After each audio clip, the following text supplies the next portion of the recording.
Hi, I'm Gideon from thetechnologyman.com. The 135-watt extreme charge station from ZeroLemon, a fairly established charger brand, promises to charge up to 6 power-hungry devices simultaneously, including a high-end USB-C laptop like a 15-inch MacBook Pro. It is mainly geared towards Apple users, but only the magnetic Apple Watch charger is specifically for Apple devices. The wireless charging pad, 2 USB-C and 2 USB-A charging ports will work with any device you may have. It's an interesting proposition and can be especially handy for travel, where taking several chargers isn't always practical. But how well does it work, and can it justify its $99 price tag? Let's find out. Inside the unbranded box you get the charger itself, a standard figure 8 power cable, a mesh padded soft case and a user manual. Disappointingly at this price there are no supplied charging cables. The standard power lead makes it convenient for travel. You could use this lead with a travel adapter, or you could just get hold of a lead with the correct plug already on it. It's not particularly lightweight though, at 371 grams, and not all that compact either, at 140mm by 100mm by 33mm, but it's still most likely smaller and lighter than carrying your separate chargers. It's well made, and the top section has a matte grippy rubberized finish that does mark easily and sits on a slightly smaller metal base with 4 rubber feet that rocked very slightly on my unit. The top has a 10-watt wireless charger that will charge any Qi compatible device, that's to say almost any current device that can charge wirelessly. Beside it is a slightly recessed magnetic dimple for charging an Apple Watch of 3 watts. At the front, from left to right, is a voltage status light that I'll cover shortly, a USB-C port that will charge up to 87 watts, and another one that will charge up to 20 watts.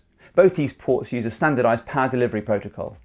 Then there are 2 USB-A ports that can charge up to 5 volts, 3 amps, or 15 watts between them, so not at the same time.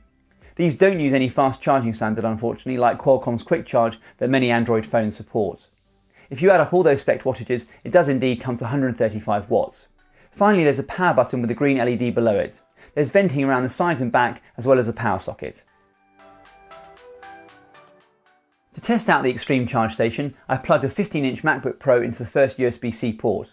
This laptop comes with an 87-watt dedicated charger itself, matching the build capability of this port. Into the second USB-C port, I plugged in a 10.5-inch iPad Pro that supports fast charging up to 30 watts with a USB-C to Lightning cable. This port supports up to 20 watts. In the first USB-C A port, I plugged in a Samsung Galaxy S7, which will support fast charging via Qualcomm's Quick Charge 2.0, which the ZeroLemon doesn't support. But it should still charge it at a decent speed. I plugged in a budget Ugreen power bank into the second USB-C A port that will fast charge up to 5 volts 3 amps over its USB-C input, the full capability of the USB-C A ports combined. I then placed an iPhone X on the wireless charging pad and an Apple Watch Series 4 with the latest 6.0.1 software on the magnetic charger. With a sports band you can lay it flat on the charger and the magnet is strong enough to commence charging. With a sports loop you can turn the strap inside out to charge it on the flat surface. Unfortunately my Apple Watch wouldn't charge. It would chime and look like it's charging for up to 10 seconds or so, then chime again like charging was again being initiated. The cycle continued indefinitely. I thought maybe the watch wasn't sitting flush on the charger, so I removed the strap, which proved ineffectual. I also tried charging the watch with nothing else connected, which also made no difference. This worked with the Apple Watch Series 4 on the previous version of watchOS, version 5, so it looks like something in Apple's update has broken charging on third-party devices. ZeroLemon were a little vague on this issue and said the new upgraded version won't have this problem, but I only just received this unit straight from ZeroLemon. I'll report back in the comments if a future Apple Watch update fixes this issue, or if I get hold of a newer version of the charge station that doesn't have this problem. I'll discuss the results I got in more detail shortly, but the issue with the Apple Watch aside, all devices connected were charging simultaneously and the temperature of the unit didn't get much over 30 degrees Celsius. Unfortunately, keeping the unit cool is noisy. There are 2 small fans that draw in air from the side vents and exhaust the warm air out the rear vents. These don't always run continuously, but they kick in frequently, sometimes for a short time. Even with just one device connected, the fans turned on more than I'd expect, and they're quite distracting.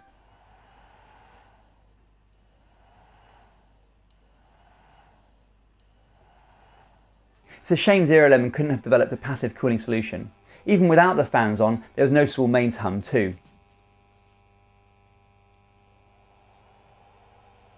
The iPhone X charged wirelessly just fine. Like most of these Qi chargers, you need to be careful with placement lining up the middle of the phone with the charger. The iPhone X can only charge at up to 7.5 watts, which I confirmed using an energy monitoring plug. The Samsung Galaxy S7 supports fast charging up to the pad's maximum 10 watts, which I also confirmed, and the phone's display states it's fast charging wirelessly. Being able to charge a power-hungry laptop like a 15-inch MacBook Pro is one of the charger's big selling points, and this worked fine. With the USB tester, I measured up to 60 watts with the charger automatically switching to 20 volts and adjusting the current depending on the laptop's requirements.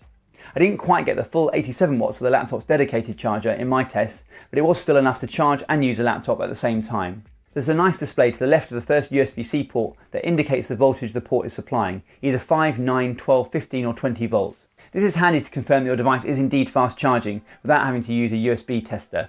So if I plug in an iPhone X that supports fast charging over USB-C power delivery with the optional USB-C to Lightning cable, it jumps up to 9 volts from 5 volts and draws up to 2 amps or 18 watts depending on the iPhone's remaining battery. This can be 2.5 times faster than using the supplied 5 watt charger, charging a flat iPhone from 0 to 50% in around 30 minutes. If I charge an iPad Pro that supports up to 30 watts, it jumps to 15 volts at up to 2 amps for fast charging at 30 watts.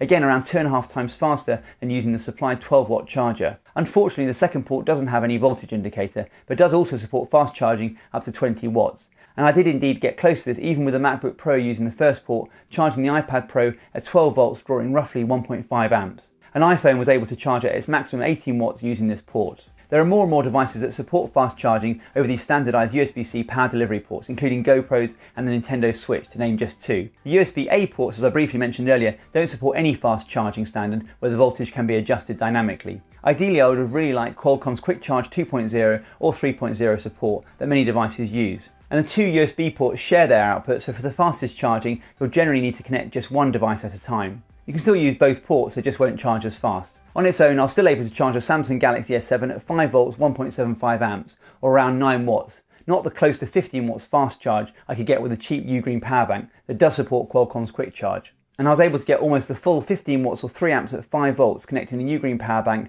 that supports this input over its USB-C charging port. But devices like this aren't so common. The ZeroLemon Extreme Charge Station could be very useful to a lot of people, especially Apple users. It's unfortunate that I couldn't get the magnetic charger to work with my Apple Watch, and even worse if this turns out to be a hardware limitation with Apple's latest watchOS release. As I mentioned earlier, I'll provide an update down below in the comments. And this is no fault of the charge station itself, but only the Apple Watch charging component is Apple specific, since Apple frustratingly use a proprietary charging standard. The wireless charger and all the USB charging ports will work fine with any device. Most newer Android phones and lots of other gadgets now use USB-C fast charging, as do many newer laptops like Dell's XPS 13 and HP Spectra, and will all work fine with this charger. I did find the fans quite noisy, and I feel for the retail price it would have been nice to get at least one USB-C cable included. I would have also liked the USB-C-A ports to support a fast charging standard. But overall, if the issue with Apple Watch charging is resolved and you can put up with some fan noise, for the convenience of having just one charger that almost does it all, the ZeroLemon is worth considering. Even more so if you travel a lot. I'd love to know what you think of this charging station. Is it something that interests you? Is there something else with similar features you know of? Let me know down below. And as always, if you have any questions, please ask. I read every comment and I'll do my best to respond. I do hope you found this video useful. Please like the video if you did. I'm releasing videos every week on the latest technology and how to get the most out of it, so please make sure you subscribe. It helps more than you think. And don't forget to tap the bell icon if you want to get notified as soon as a new video gets uploaded. Thanks for watching.